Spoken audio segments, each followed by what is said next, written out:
Well, this morning's Kennicks community, their job is to lead the county in times of emergency and also potential disaster. And this morning, our Tracy Kennick is out in the community talking with two of Jefferson County's top leaders as they reflect on Harvey and how to plan for the next emergency situation. Good morning to you, Tracy.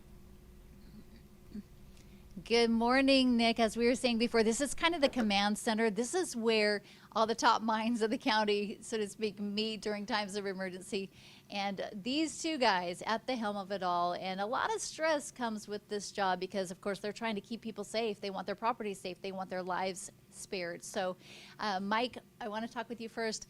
You monitor it, as you were mentioning. You post every single day on your emergency management Facebook page. What are you seeing right now, and are you feeling pretty good about the season so far? Well, we're seeing not much action over Africa. We're seeing not much coming off the coast of Africa into the Atlantic. So even though there's 3 storms in the Atlantic, none are projected to come into the Gulf. So that's always good news. A month ago they lowered the forecast from 21 to 20 named storms.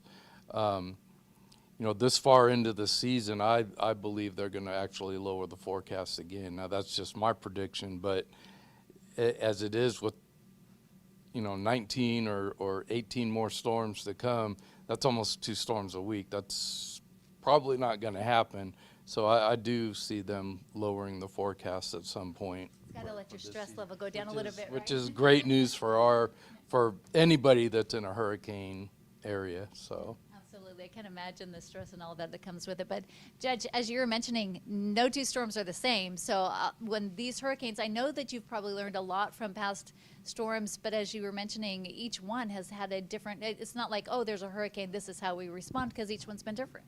It has. I think that's why we have emergency management plans to make sure that we're ready for any eventuality.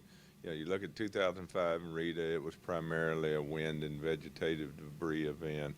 Hurricane Ike in 2008 was a significant storm surge event, which we're responding to right now with some coastal restoration efforts. And then you had rainfall of biblical proportions in Harvey and in Imelda.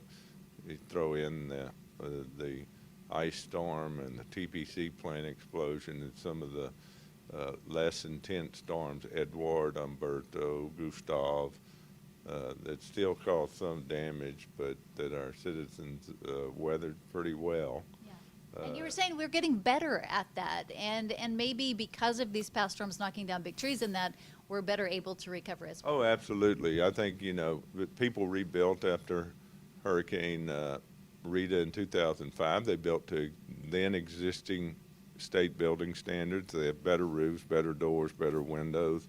Our community's become more resilient. Most of the weak trees that came down during Rita, are gone, and so it's the stronger trees that are left. So we see less vegetation with each event.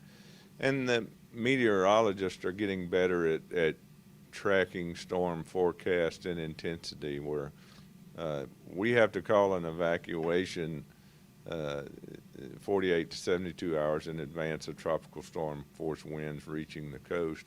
And their miss has gotten narrower over the years.